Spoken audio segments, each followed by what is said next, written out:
अस्सलाम वालेकुम नाजरीन, मैं हूं उमर जट और आप देख रहे हैं ब्रेकिंग टुडे। नाजरीन, जिस तरह से मुल्क में कोरोना की सूरत हाल है उसको सामने रखें तो उसके साथ साथ नैब भी एक्टिव हो चुका है और नैब ने कई ऐसे सियासतदान हैं जिनके ख़िलाफ़ जो केसेस हैं उनको दोबारा से खोलना शुरू किया और कई सियासतदान नैब मुकदमात में पेश हो रहे हैं। शहबाज शरीफ जो कि इलाज के लिए लंदन में मौजूद थे और उसके बाद वो पाकिस्तान आए, कोरोना के हवाले से उन्होंने मुतअद्दिद इजलास किए और फिर जैसे ही नैब में उनकी पेशी हुई उसके बाद से वो भी थोड़ा खामोश दिखाई दे रहे हैं, बल्कि अपोजिशन की रिक्विजिशन पर बुलाया जाने वाला कोरोना से मुतल्लिक जो इजलास था उस पर भी शहबाज शरीफ नज़र नहीं आए। इन तमाम तर तफसीलात पर बातचीत करने के लिए हमारे साथ मौजूद हैं दुनिया न्यूज़ के स्पेशल कॉरेस्पॉन्डेंट अदील वड़ाइच। हम उनसे जानेंगे कि ये सिचुएशन है क्या। अस्सलाम वालेकुम अदील साहब। जी वालेकुम सलाम उमर जट साहब, बहुत शुक्रिया। अदील भाई, ये बताइएगा कि ये जो सिचुएशन है अभी नैब की, उसमें आप देखेंगे नैब थोड़ा एक्टिव नज़र आ रहा है। कल भी एक बड़ी अहम मुलाकात हुई वज़ीर आज़म इमरान खान की उनके इत्तेहादी जमात के रहनुमा के साथ। उसमें भी उन्होंने शिकवा किया कि नैब एक्टिव हो रहा है और ऐसी सिचुएशन में जब सारी जमातें कोरोना के ख़िलाफ़ मुत्तहिद हैं, क्या देख रहे हैं नैब कुछ होने जा रहा है, कोई बड़ी एक्टिविटी होने जा रही है? असल में उमर जट साहब, बात यह है कि नैब के ये नए केसेस तो नहीं खुले हुए।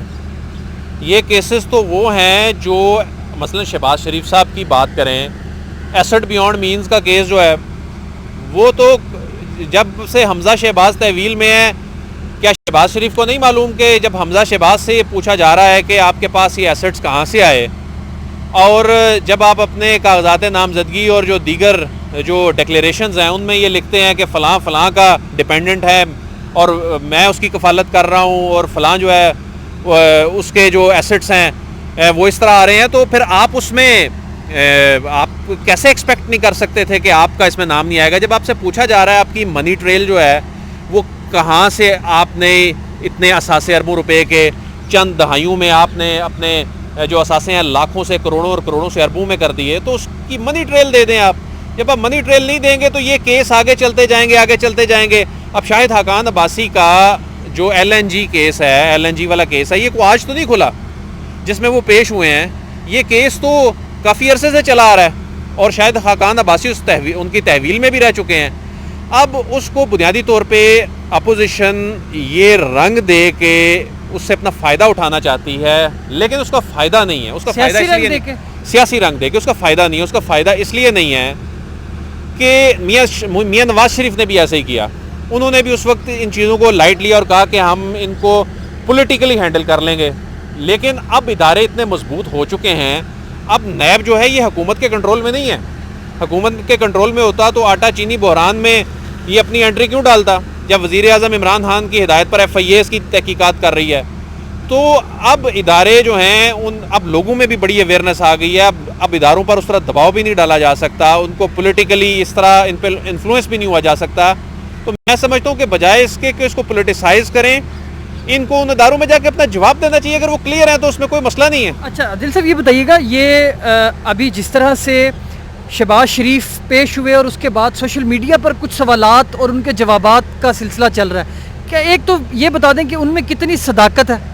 देखें, अभी तक जो नैब के ज़राए से जो चीज़ें सामने आई हैं और उसमें मुख्तलिफ टेलीविज़न स्क्रीन्स पर भी आप देख चुके हैं, जो भैंसों से मुतल्लिक सवाल हुए कि जी मेरे इतनी भैंसें हैं। अब आपने ये आसानी से कह तो दिया कि ये मेरे पास जो ये रेवेन्यू आया है, जो इनकम आई है, मेरा ये डेयरी और लाइफ स्टॉक और फलां मेरा काम था, लेकिन उसमें आपने इस्टेब्लिश भी तो करना है।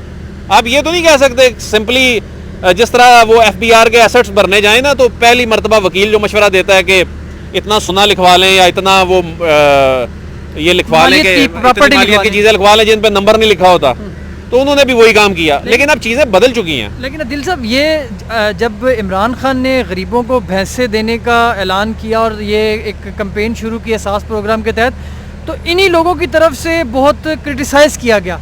और आज जब अपनी मनी ट्रेल पूछी गई तो वो भैंसों की मौजूदगी और उनके ज़रिए कमाई बताएगी। तो चले मान भी लें कि इन्होंने भैंसों के ज़रिए कमाई की होगी, तो क्या ये फिर एक तजाद नहीं होगा स्टेटमेंट्स में? सर देखें, पहली बात तो ये है कि ये जो भैंसें आ गई, फिर इन भैंसों को आप दिखाएं मेरी वेल्थ स्टेटमेंट में, जी मेरी वेल्थ स्टेटमेंट में ये था, मेरा इनकम टैक्स आता था, फिर आपको वो चीज़ें स्टैब्लिश करनी पड़ेंगी। अब वो दौर नहीं रहा कि आप बोल दें जी वो मुझे फ़लाँ ने दिए थे, जिस तरह मियाँ साहब ने कह दिया था कि वो जी दादा जान ने उनको दे दिए और पोतों को मिल गए, हमारा बीच में लिंक ही कोई नहीं है, और बात उनकी ख्वाहिश थी ये बात ख़त्म हो जाए, लेकिन वो बात ख़त्म नहीं हुई, उनको डिस्क्वालीफाई होना पड़ा, उनको जेल जाना पड़ा। इस केस में भी अब प्रॉब्लम ये है कि अगर मनी ट्रेल है ही नहीं है, मैं नहीं कहता कि नहीं है, लेकिन अगर है ही नहीं है तो फिर भैंसें ही देनी पड़ेंगी। और अगर आपके पास मनी ट्रेल है तो आप जेन्युइनली बताएं, सबको पता है कि आपकी इतनी मिलें हैं, इतनी फैक्ट्रियां हैं, आपके ये कारोबार हैं, तो ये भैंसों वाली बात तो मजाक ही बननी थी ना फिर। बिल्कुल सही। तो नाजरीन, अदिल वड़ाइच से जो सवालात हमने पूछे, बुनियादी तौर पर जो इसका क्रक्स है वो ये है कि वज़ीर आज़म इमरान खान इदारों की मजबूती चाहते थे और अब वो मजबूती नज़र आना शुरू हो चुकी है। अब चाहे वो PTI की हुकूमत या PTI कैबिनेट का कोई वज़ीर हो या वो अपोजिशन का कोई रहनुमा, उन सबको इस हवाले से अपना जो जवाब है नैब के सवालात का वो देना पड़ेगा और उसके बाद ही जान खलासी होगी। इजाज़त दीजिए अगली वीडियो तक के लिए, बहुत शुक्रिया, अल्लाह हाफ़िज़।